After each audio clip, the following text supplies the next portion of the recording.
bang nangyayari sa ating mundo at pati ang pinakasikat na marathon event, ang Boston Marathon, binomba pero mukhang hindi matatalo ng anumang kaguluhan, pati na ng terorismo ang pagkahumaling ng marami ngayon sa pagtakbo, lalo pat ginawa itong mas masaya.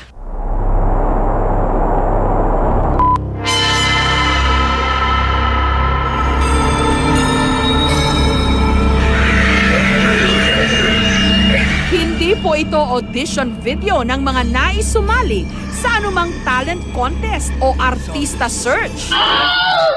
I'm Patricia. Hi, I'm Flo. Hi, I'm Sabrina. Kundi pinadalang video ng mga nagpipresentang maging zombie. Opo, mga zombie o yung mga patay na nabuhay para maghasik ng lagim.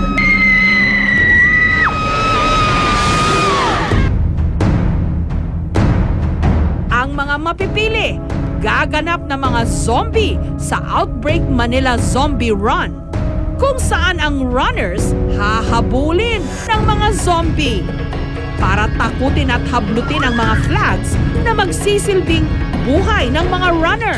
Kung sino ang tatagal sa run, ang siyang tatanghaling winner.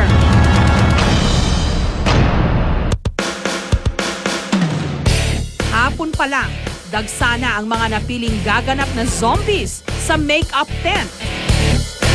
Ang head prosthetics artist, nag-aral pa sa Amerika. Siyempre, madaming secrets din.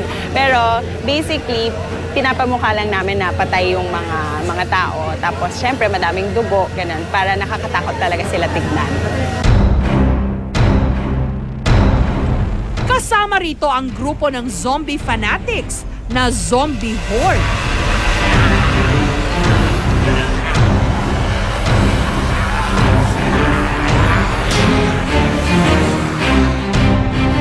Parang mas magandang feeling pag nakikita mo zombie ka. Parang may power ka kaysa sa human.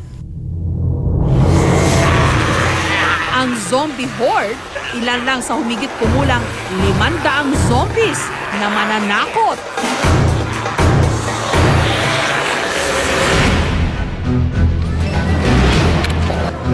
Tinatayang 6,000 registered runners naman ang nakatakda nilang sindakin. Ang magkasintahang Carlo at Judinel, bumibilis daw ang tibok ng kanilang mga puso sa tuwing nakakapanood sila ng mga zombie.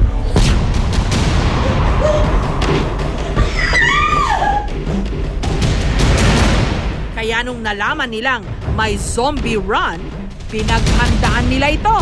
Siguro mas nakakatakot kasi gabi siya. Hindi mo alam kung ano i-expect mo. Feeling ng yung rush. Sa Outbreak kasi yung ma-feel mo yung kailangan mo mag-survive. Para mas maging makatotohanan at kahindik-hindik ang run na ito, maghahabulan ang zombie at runners sa kalaliman ng gabi. We wanted to simulate environment na they will feel. For example, there's a zombie apocalypse na mangyayari. So dapat nakakatakot. But at the same time, we made it a point na per area, there's a nearby medics na matututukan yung mga runners natin. Paglubog ng araw, kanya-kanya ng posisyon ang mga zombie.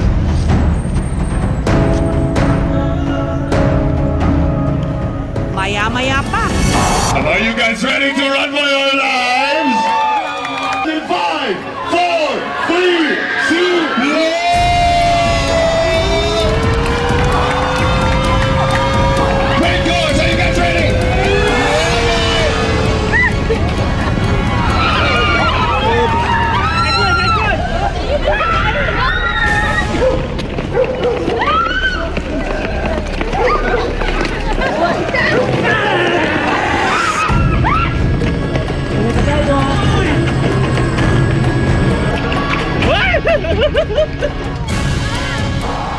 Dahil madilim, marami sa runners nagugulat.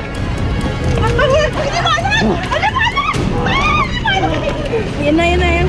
Ang magkasintahang Carlo at Judinel, hindi nagpaawat kahit nadapa. Oops.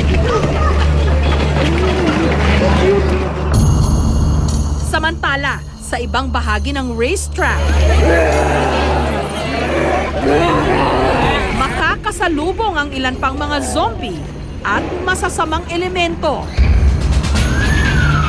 Katulad ng White Lady na pugot ang ulo.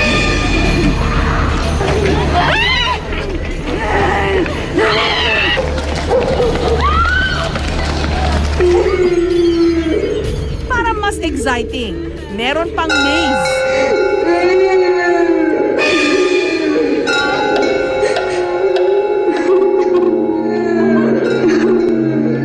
At background music na mas nagdagdag kilabot sa ambiance.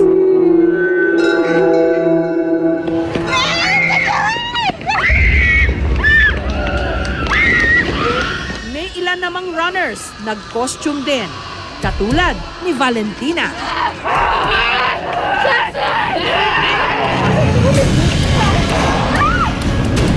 Ang zombie horde. Mabilis na humahakot ng flags.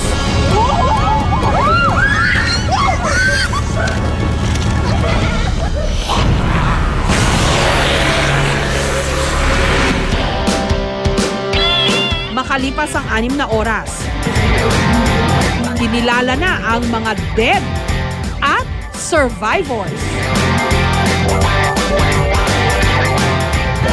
Better luck next time.